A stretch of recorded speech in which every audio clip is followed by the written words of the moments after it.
আসসালামু আলাইকুম, কেমন আছেন সবাই? তো অনেকেই প্রশ্ন করেন যে ভাই ফোন তো হারিয়ে গেছে, এখন কি করব? আমার ফোনের তো কোনো বক্স নেই বা কোনো আইএমইআই নাম্বার লেখা নেই।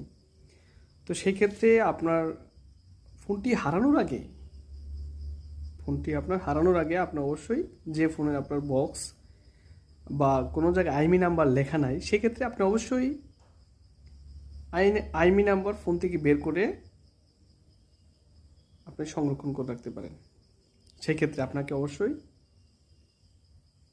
আইএমইআই নাম্বার কীভাবে বের করতে হয় সেই পদ্ধতি আমি আপনাদেরকে বলে দিচ্ছি।